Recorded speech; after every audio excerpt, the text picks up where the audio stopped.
नमस्कार शेतकरी मित्रांनो, आज आपण कांदा पिकाच्या प्लॉटवर आलेलो पाहू शकता। तर शेतकरी मित्रांनो, अशा पद्धतीने कांदा हा चांगल्या प्रकारे बनलेला आहे। आता कांदा चांगल्या प्रकारे मान बनलेली आहे। पाहू शकता शेवटचं पाणी भरणं चालू आहे। शेतकरी मित्रांनो, कांदा पिकाची चांगल्या प्रकारे मान आपल्याला बनलेली आहे। पाहू शकता आता हा ही कांदा पाहिला याची चांगली मान बनलेली आहे। त्यानंतर आपण प्रत्येक ठिकाणी म्हणजे वेगवेगळ्या ठिकाणी कांदा उपटून दाखवणार।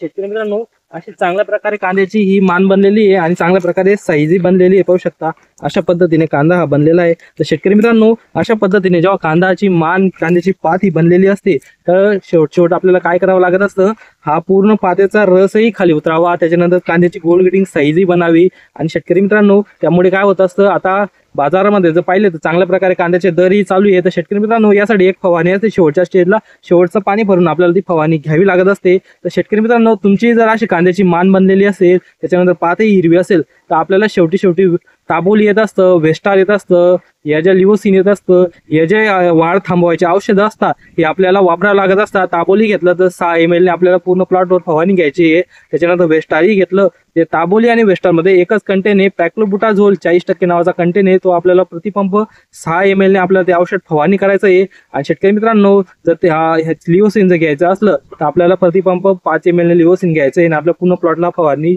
मारायची। तर शेतकरी मित्रांनो, ताबोलीन जर वेस्टार भेटलं तर एकदम परफेक्ट औषध आहे। दोघांपैकी एकही मिळालं तरी तुम्ही वापरून घ्यायचं आहे। आणि त्यामध्ये आपल्याला 05234 वापरायचं आहे। शेतकरी मित्रांनो, प्रतिपंप 100 ग्रॅम शेवटचं पाणी भरून आपल्याला 05234 आपल्याला कांद्या पिकावर फवारणी करायची। त्याने काय होत असतं, कांद्यावर जेव्हा पातीवर पडत असतं, पातीचा ऑटोमॅटिक आपसायला सुरुवात होते। ऑटोमॅटिक जो रस असतो हा खालच्या दिशेने वळत असतो आणि कांद्याची साईज बनत असते। आणि शेतकरी मित्रांनो, जर तुम्ही 05234 वेस्टार ताबोलीचा फवारणी घेतली आणि काय होत असतं, तर शेतकरी मित्रांनो काय असतं, ताबोली वेस्टार हे औषध काय असतं, आपल्याला ओलं करून आपलं वावर ओलं झाल्यानंतरच आपल्याला मारावं लागत असतं आणि त्याच्याने काय होत असतं, पात्याचा रस हा उतरत असतो।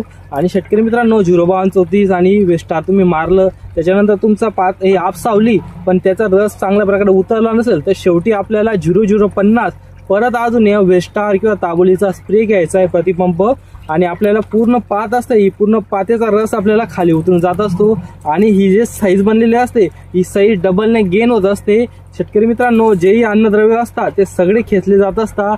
खालून अन्नद्रव्य खेचल्यानंतर वेस्टार ताबोली काय काम करत असतं, अन्नद्रव्य खाली जेवढा मुळा वाढलेला असतं तेवढं अन्नद्रव्य खेचल्यानंतर त्याला जर अन्नद्रव्य मिळत नाही तर मग त्या पात्यातून अन्नद्रव्य ओढत असतात, त्याच्यामुळे पूर्ण पात ही करपवून जात असते आणि पूर्ण पात्याचा मानेचा रस हा खाली उतरून जात असतो आणि आपल्याला चांगल्या प्रकारे चांगल्या क्वालिटीचं आणि लाल लचक कांदा म्हणजे कलरही कांद्याला त्याच्यामुळे मिळत असतो। तर शेतकरी मित्रांनो, तुम्ही जर कांदा लागवड केलेलं असं तुम्हाला फवारणीद्वारे वेस्टार झालं, ताबोली झालं, त्याच्यामध्ये 05234 0050 या खतांचा आपल्याला चांगल्या प्रकारे वापर करायचा आहे। त्यामुळे आपला शेवटे कांदा हे चांगल्या प्रकारे ग्रोथ होत असते, चांगल्या प्रकारे फुगत असतं आणि चांगल्या प्रकारे आपल्याला भावी चांगले मिळत असतात। तर शेतकरी मित्रांनो, तुम्ही जर कांदा लागवड केलेला असेल, कांद्याच्या वेगवेगळ्या फवारण्या असतात, वेगवेगळं नियोजन खत नियोजन असतं, सगळं या चॅनलवर पाहायला मिळत असतं। तुम्ही नवीन असाल तर आपल्या YouTube चॅनलला सबस्क्राईब करून घेणे। धन्यवाद।